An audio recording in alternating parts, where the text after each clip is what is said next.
The Bible teaches that the heavens are going to roll like a scroll in the day of the Lord. Is this annihilation? Does this mean that God is going to roll the universe up and throw it away?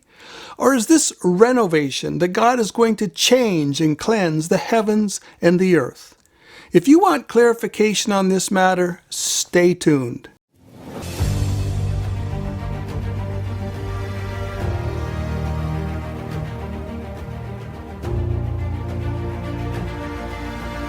Hi there, I'm Lee Brainerd. Welcome to Soothkeep and another edition of Prophecy in the Crucible. My mission is truth. Truth at any cost. Truth above every other consideration.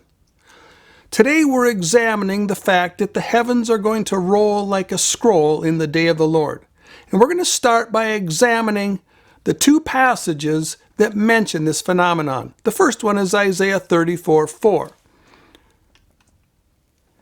And all the host of heaven shall be loosed, and the heavens shall be rolled like a scroll, and all their host shall fall down like the leaf falls off from the vine, and like a falling fig from the fig tree. And then in Revelation 6:14 we read, And the heaven departed like when a scroll is rolled, and every mountain and island were moved out of their places. Now, this raises a couple questions. The first question is, when does this happen? Does it happen at the second coming, or does it happen after the millennium? Well, let's turn to Revelation 6:14 and get the context. And the heaven departed like when a scroll is rolled, and every mountain and island were moved out of their places. But the preceding context is verses 12 and 13. I beheld when he had opened the sixth seal, and lo, there was a great earthquake. And the sun became as black as sackcloth of hair, and the moon became as blood.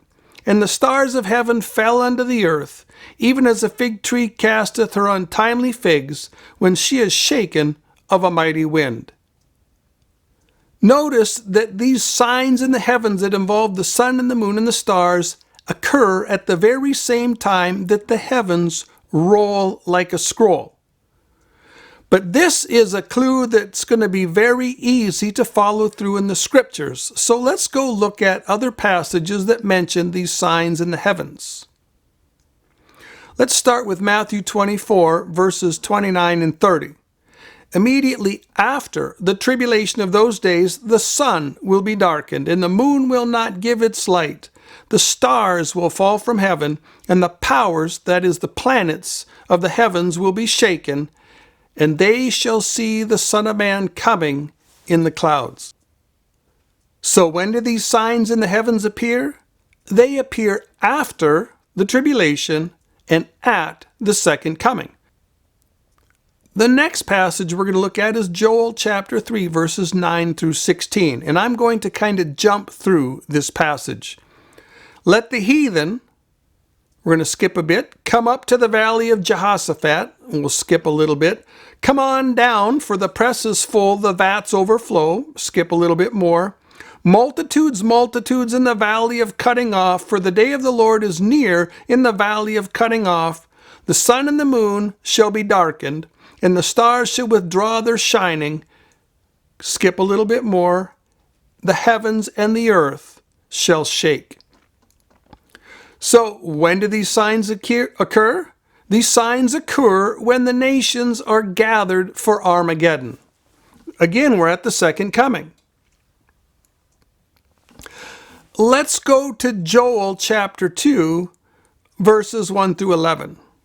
And here again, I'm going to be skipping through the passage. The day of the Lord comes, it is nigh at hand. Skip a little bit. A great people and a strong. Skip a little bit more. When they fall upon the sword, they shall not be wounded. We'll skip a little more. In their presence, the earth shall quake. The heavens shall tremble. The sun and the moon shall be dark, and the stars shall withdraw their shining. Here again, these signs occur at the second coming. They occur when the army of heaven is descending from heaven for Armageddon.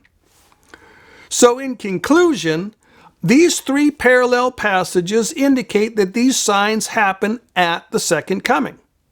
Not months or years before, at the second coming. And therefore the rolling of the heavens like a scroll happens at the second coming. Well, let's examine the other passage where we find the heavens rolling as a scroll, and that's Isaiah chapter 34, verse 4. And all of the host of heaven shall be loosed, and the heavens shall be rolled like a scroll, and all of their hosts shall fall down like the leaf falls off from the vine, and like a fig falling from a tree. Now notice that the preceding context, which is verses 2 and 3, is Armageddon. And there we read, "The indignation of the Lord is against all nations, and his fury against all their armies. He has utterly destroyed them." Skip a little bit.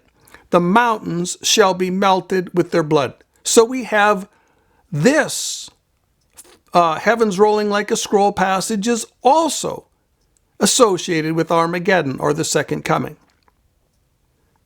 Now, if the heavens are rolled like a scroll at the second coming, then rolling like a scroll cannot mean the annihilation of the universe. This can't be God rolling up the flat universe as it's conceived by modern physics, rolling it up and throwing it away. It can only be an observational perspective, not a scientific explanation, and it can only be the observation of a man down here on the ground watching the heavens roll in the events that unfold in the last day, or the day of the Lord. This brings up the second question, which is, what exactly is happening then? If this isn't a flat universe getting rolled up like a scroll and thrown away, then what is happening? Well, let's revisit Isaiah 34:4. "And all the host of heaven shall be loosed, and the heavens shall be rolled like a scroll, and all their hosts shall fall down like the leaf falls off of the vine, and like a falling fig falls from a fig tree." Notice the parallel. Whatever is meant by the heavens rolling like a scroll is parallel to the host of the heavens, which is the stars, the planets, the sun, and the moon, falling like leaves or figs off of the tree. Again, this is observational. This is what the man on the street sees. This is not a scientific explanation of a physics phenomenon that was going to be theorized some 2,500 years in the future. This is simply an observation. So we are forced to conclude that whatever causes the earth to quake and shake mightily at the second coming also causes the earth to roll on its axis, causing the heavens to roll like a scroll. And we see this kind of phenomenon mentioned in other passages of the Bible. For instance, in Isaiah 24, verses 19 through 20, we read, "The earth is violently broken. The earth is split open. The earth is shaken exceedingly. The earth shall reel to and fro like a drunkard."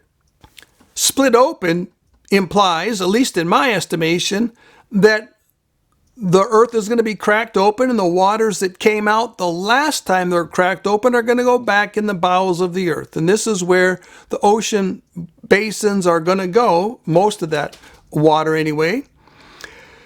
The shaken exceedingly is the great earthquake at the second coming, and reeling to and fro is the earth reeling and wobbling in its orbit and zigzagging in its orbit.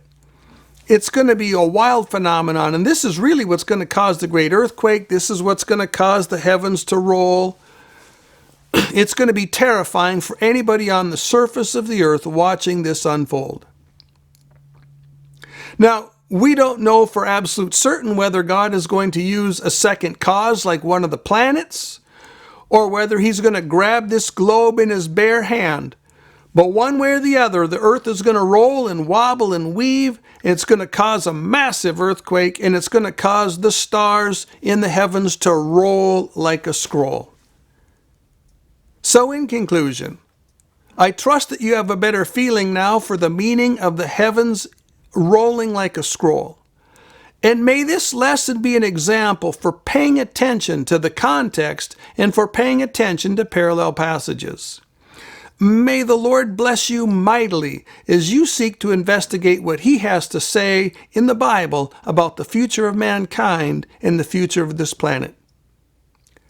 Eyes wide open, brain engaged, heart on fire. We'll see you next time.